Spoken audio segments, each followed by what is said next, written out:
Do you think everyone has a place to go home to? Not everyone does. On the last night of the year, snow fell quietly over the city. The streets were glowing with light, warm windows, laughter, voices filled with joy inside those homes.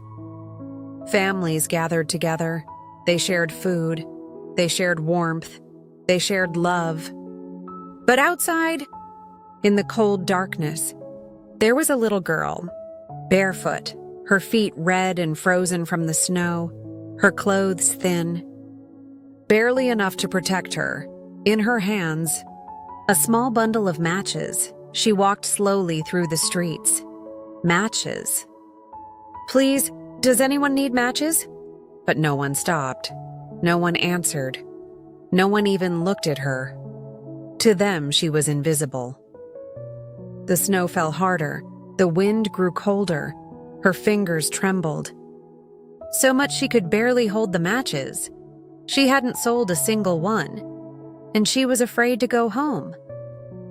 Because at home, there was no fire, no food, no comfort, only cold walls and silence. So she found a corner. Between two buildings, sheltered from the wind, she sat down and curled into herself, trying to hold on to what little warmth she had left. Her hands were numb, her body weak, her breath slow and shallow. Then she had an idea. She took one match and struck it. A tiny flame appeared, soft, flickering, but warm. She held it close.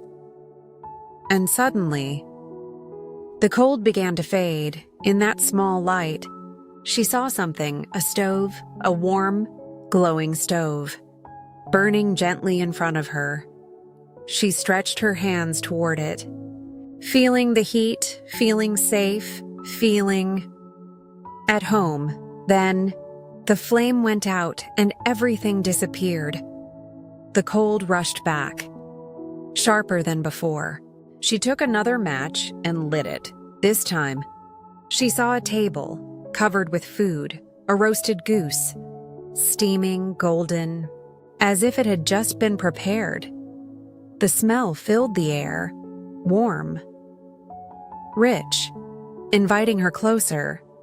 She smiled, softly, for the first time that night. But again, the flame died and the table vanished. She lit another match and another. With each flame, the world changed. A Christmas tree appeared, tall, bright, covered in lights and shining decorations. It was more beautiful than anything she had ever seen. She reached toward it, and once again, darkness returned. The cold, the silence, the empty street. She looked at the matches in her hand, only a few left. Then, she lit one more, and this time, she saw someone, her grandmother, the only person who had ever loved her. Her face was gentle, warm, full of kindness. "Grandmother," the girl whispered, "please, don't leave me. Take me with you." She knew if the flame went out, her grandmother would disappear too, so she quickly lit the rest of the matches, of them. One after another, the light grew, brighter, stronger, warmer than anything she had ever felt. The cold was gone. The fear was gone. She stood up, no longer weak, no longer alone. Her grandmother reached out her hand, and the girl took it, together.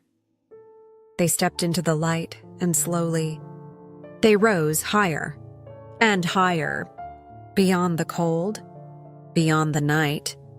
The next morning, people found her, sitting quietly, in the corner, still, frozen, a faint smile on her face. They said, she tried to keep herself warm. They saw the matches, burned down to the end, but they didn't see what she had seen. They didn't see the warmth, the light, the love. They didn't see her escape, because sometimes the world only sees suffering, but never understands what it truly means.